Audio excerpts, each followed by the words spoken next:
Welcome back to the Big Business Blueprint. To recap, we've learned how to generate profitable ideas offered.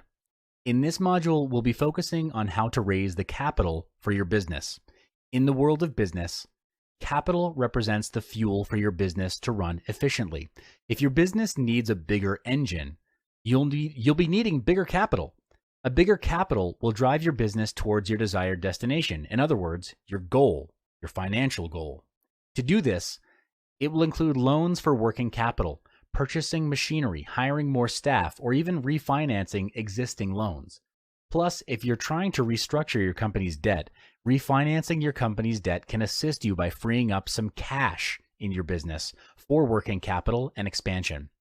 Additionally, the growth of your company's financial standards can assist you in securing new opportunities. It's not impossible to raise the needed capital for your business within a short period. My business managed to raise $125,000 in just 4 days. Now, my company wasn't built yesterday. Before I pitched to investors, my company had a long history of profits and sales. But this is crucial because I raised funds for my business through my investors. The capital I raised was by bringing in investors to invest into my business. People investing in you or your business is because they want to. They want to earn money. They want to earn more money. This is practically the only reason they invest. They're getting their money to work for them. So what are the steps needed to raise your desired capital in just 4 days? Here are 3 steps on strategic funding, how to raise capital in 4 days. We'll cover it in the next 3 modules. Step 1, preparation of plan. Planning is crucial before you can pitch to your investors. Smart investors know if you're planning on a whim. So build your plans before laying it out to the investors. To put it simply, decide upon your key messages. Key messages are indicators of your company's focus or goals. It could be a set of questions to put your company in the right direction. Questions such as, are you growing rapidly? Are you solving an obvious problem? Is your company's branding marketable? How can the investors benefit from the investment? The answers will aid you to set your business primary goals.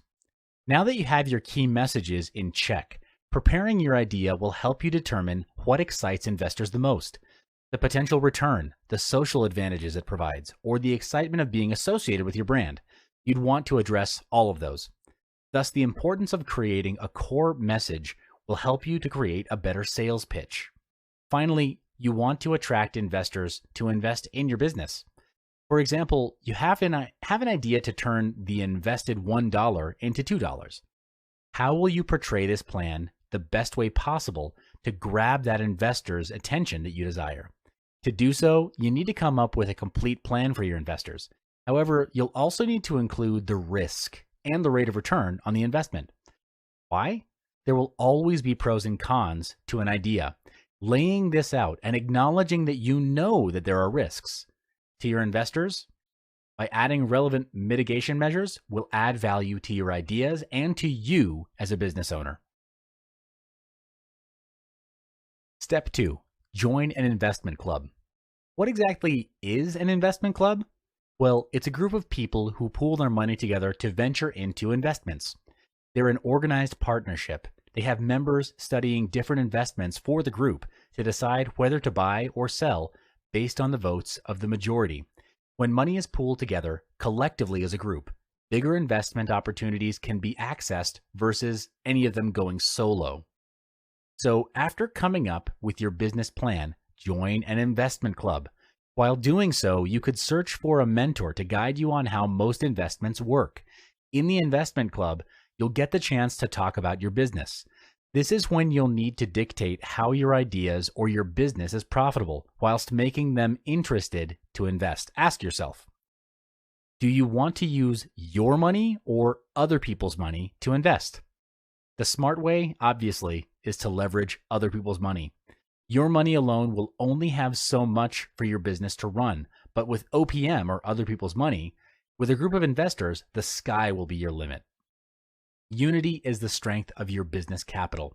Inevitably, before you start selling your ideas to the investors, your role and opportunity in the club is to give talks and brief the investors about your ideas and your business. These are the people you want to approach and share your ideas with. Why? It's simply because they have the means to provide you your capital. So introduce yourself. Talk about the history of your business. This will build the trust between you and your investors. Remember, no one will invest if they don't trust in you or your business's credibility.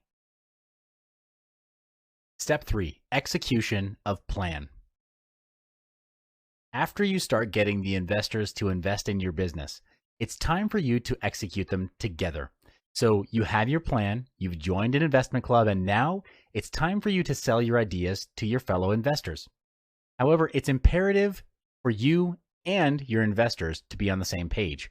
Your investors will need to evaluate your ideas together to reach for your business's desired goal. It's advised that you start your plan as soon as you acquire the fund, regardless of the amount. When your business is making profit, people will naturally be more willing to invest in you. Always remember that profit is the key. It's better than revenue, a profit margin. Profit is everything. This explains why your investors will only be interested in your business's profit, not your revenue. While executing your plan, keep a journal or report about the execution and the outcome of your plan. This will aid as a reference for any future investment plan. Keep a record of the profit made as proof. A successful story will boost your credibility and status. In the future, this will increase the confidence of other investors to invest in your business. And finally, it's time to repay your investors. At the end of the day, you should begin repaying your investors once profit has been made. This is to reduce the negative impact felt by your investors after investing into your business. If you're keeping track of your outcome in your report, you could include a section compiling the feedback of your investors.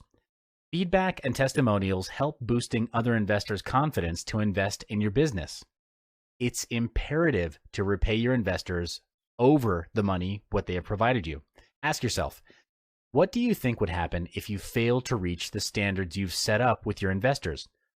What would happen if you do reach it and delayed their share of the profit? How will that reflect on your business opportunities in the future? It's simply because no one would want to do business with an incompatible figure. Your reputation is at stake. Surely, you want to retain the connections you gained with your investors. They're the ones that will help you in your future business planning.